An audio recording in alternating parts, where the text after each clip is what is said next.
You're listening to a podcast from the Abbey Theatre's Oral History Project. For more information about the archive, visit abbeytheatre.ie.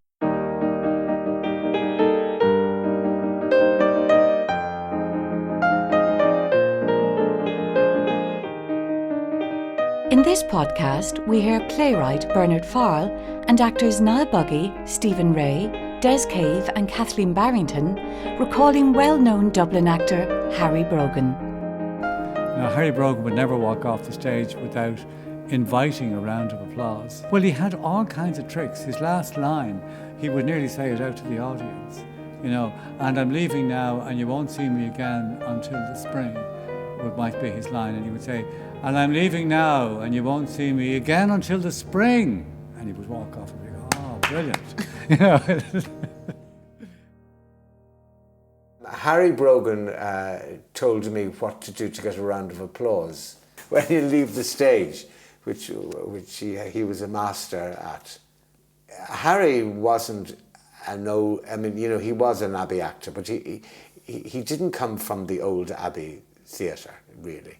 But he had done a lot of variety, and he was wonderful in the things he did. He was a wonderful Fears in the Cherry Orchard. Madame Knappel really loved him in it. But he was used to getting a round of applause, so he would do it himself, and then, with his back to the audience, and they would hear somebody, and then he'd get it. But he wouldn't leave the stage until he got the round of applause.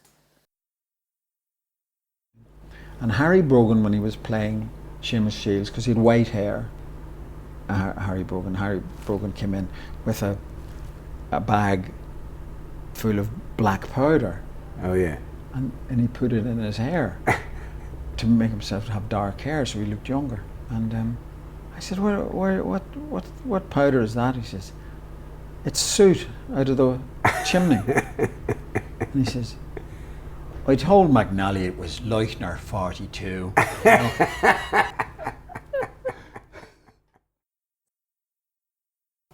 Frank Dermody came to me and said, we're doing a production. I'm doing the production of The Shadow of a Gunman.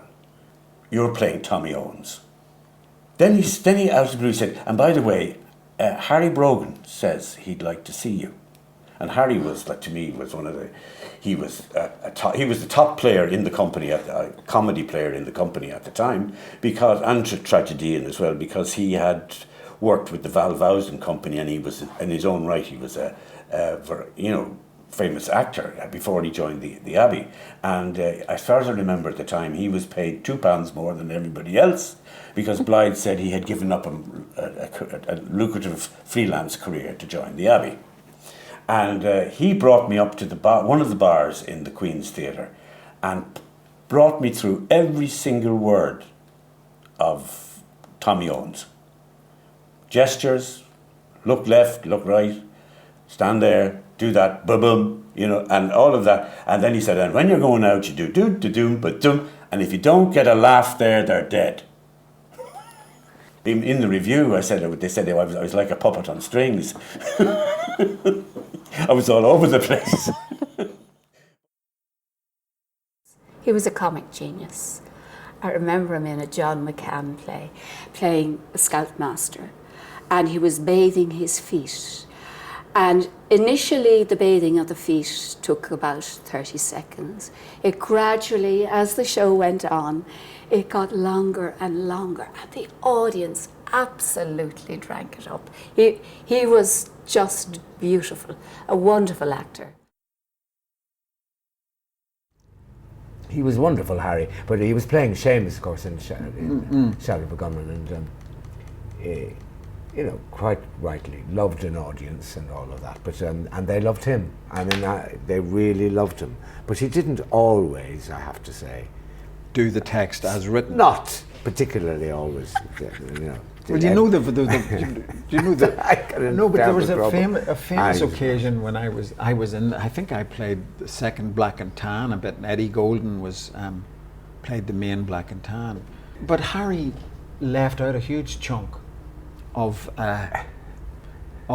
Shadow of Gunman, the second act, where he talks about the tapping on the wall. Oh yeah. He says, "Do you hear that tapping?" No, all that. He left it out. Oh, no. So he came to the final line of the play, which is, "I knew something had come with that tapping I heard in the wall." Yeah. And there has been No, tapping no, in the no. wall. So he what goes, does it mean? he goes, "I knew something would come of that tapping I used to hear on the wall."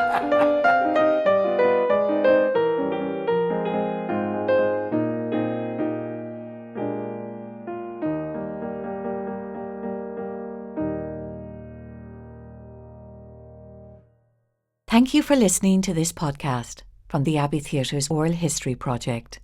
For more information about the archive, visit abbeytheatre.ie.